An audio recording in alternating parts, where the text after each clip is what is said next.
September 27th, 2023. That's the date Damian Lillard stopped being the eternal heartbeat of the Portland Trailblazers and became a memory with highlights attached. Dame will elevate a three. Oh, dead son! It followed his July trade request, the moment he realized the franchise was pivoting to a youth movement instead of squeezing the last ounce of a title window around him. On paper, it read like a clean transaction. In real life, it felt like a breakup where both people still lived in the same neighborhood. Fast forward to right now, and the easy narrative is feel-good closure. Dame got his shot elsewhere, Portland got its future, everybody clap. But if you watch closely, like really watch, the Blazers aren't wandering, they're building. Good!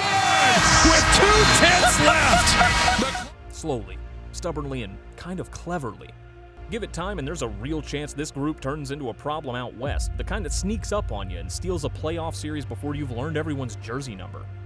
Are they rebuilding or competing? Answer, yes. Let's address the confusion head on. If this is a youth project, why bring back Damian Lillard? Why trade for Jrue Holiday?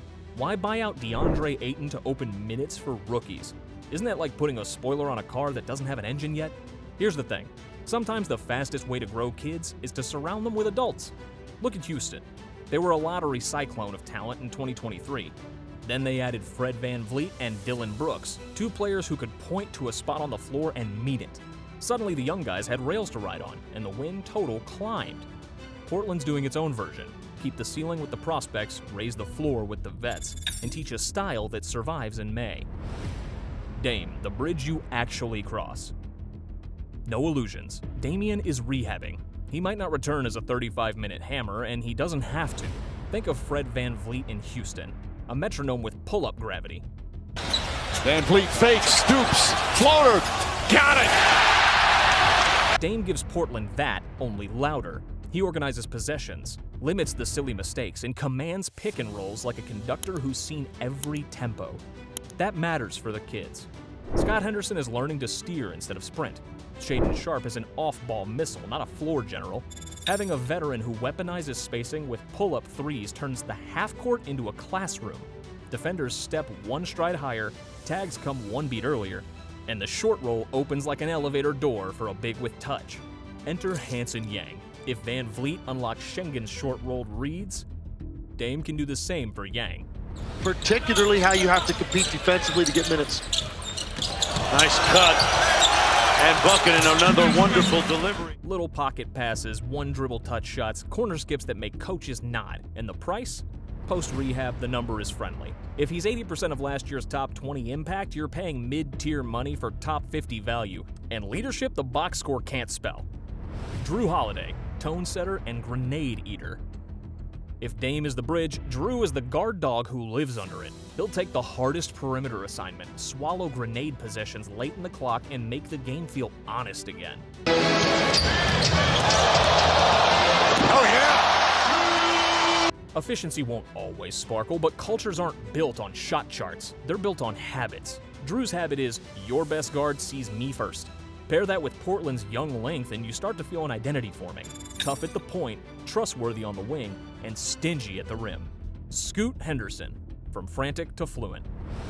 Scoot's first 18 months didn't match the mixtapes. That's okay, he's not Westbrook Morant Wall in terms of napalm burst. So the path shifts from overwhelm to orchestrate. Late last season you could see it. The pace control, the earlier reads. Sharpe, balls to the floor.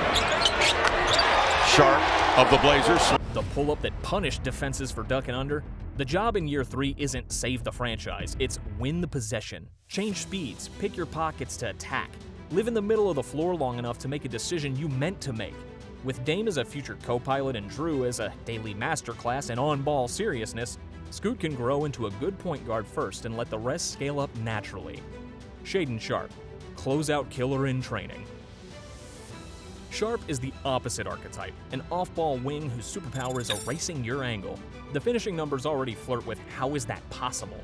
He stretches a closeout into a dunk attempt like he's dragging the timeline with him. Oh, get busy. A 360. Oh my. Taking flight. The next leap is shooting volume and consistency.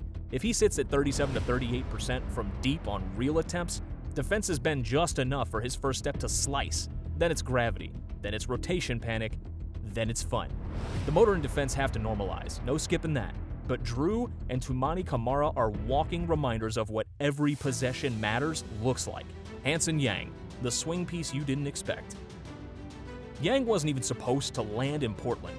Memphis called his name at 16, but before he could even pull on a Grizzlies hat, the Blazers swooped in with a trade. That wasn't a coincidence. 7 feet with velvet touch and coordination is rare. 7 feet willing to shoot threes is rarer.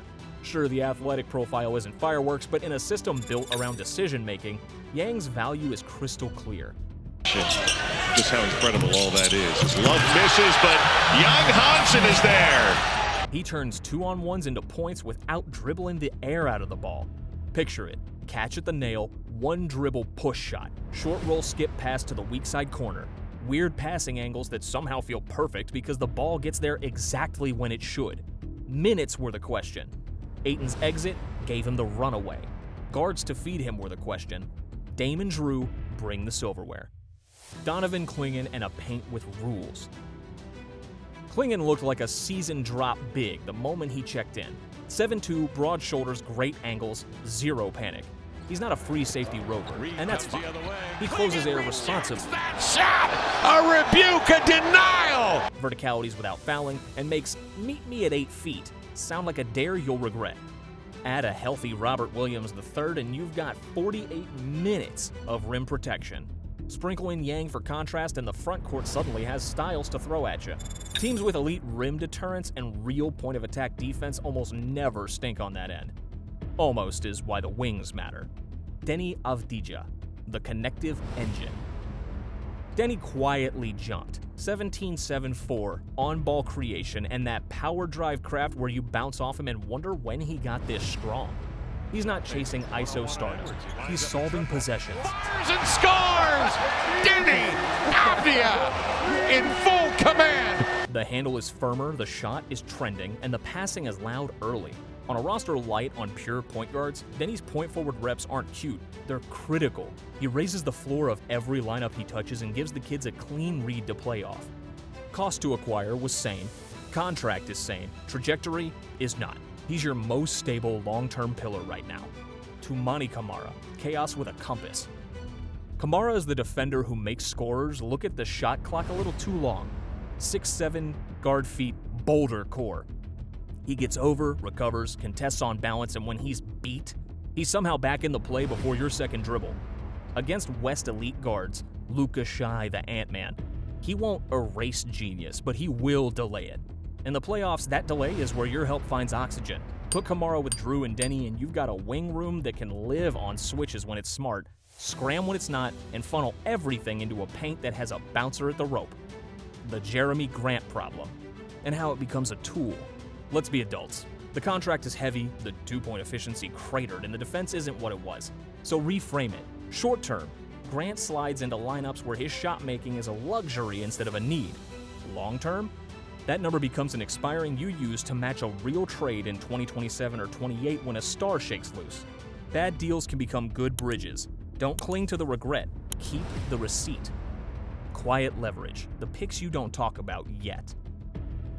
Trading down for Yang added a first, and the Bucks swaps from 2027 to 2030 sit on the shelf like canned goods you'll be thrilled to have later. Maybe Milwaukee is still humming by then, maybe they're not. Either way, picks are power. They sweeten offers. They let you say yes when the market sneezes. You don't build a team with picks, you win the right trade because you had them. What it looks like on a Tuesday in February. After New Year's, Portland quietly defended like a top 10 team and started sneaking wins people didn't notice. That's muscle memory forming. Now add Jrue's daily standard, Kamara's chaos on purpose, a Deni leap, a healthier front line, and the eventual Dame metronome effect, the vibe becomes clear. Offense. Advantage creation by committee. Deni on the ball, Scoot's paced entries, Sharpe's movement, Yang's short roll reads, Dame later as the late game organizer who turns noise into a shot you meant to get. Defense. Proud point of attack, wings who rotate like they know each other's jokes, and a lane that feels expensive to enter. They won't shoot the leather off the ball yet. They don't need to if their defense hums and their late game execution grows up. Dame and Cronin, from messy to mature. No revisionist history. The Lillard-Cronin divorce was awkward. He wanted Miami. Talk stalled. He had to stay. They still moved him. Feelings were real. The fact they've circled back to a working relationship says something about both. Dame values home and purpose. Cronin values pragmatism over pride. For the locker room, that equals clarity. Compete now, grow now. No mixed messages. The checklist that turns promise into proof. For this to pop, Scoot trims turnovers, nails the pull-up at league average, and dictates tempo instead of chasing it. Sharpe finds a shooter's routine and a defender's motor. Deni lives as a 20-ish point forward without force-feeding ISOs. Kamara keeps being annoying with intent. Clingan adds a sliver of mobility without losing discipline. Yang learns NBA speed in the short roll and keeps the feet quiet on catch and shoots. Jrue sets the tone. Dame returns as a calm, late-game compass. That's not fairy dust. That's 12 good minutes a night from 6 different people that didn't exist a year ago. The long view that sneaks up fast. So are the Blazers rebuilding or competing? Yes.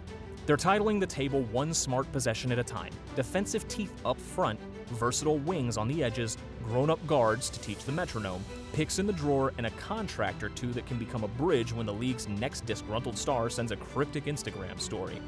The plan isn't loud. It doesn't need to be. If they stay healthy, stack habits, and keep the egos parked, you'll blink in 2 seasons and realize the team everyone wrote off turned into the team nobody wants to face in a 7-game series. Portland isn't lost. Portland is plotting. And if the plot holds, the ending's gonna feel less like a miracle and more like a math problem they solved in permanent marker.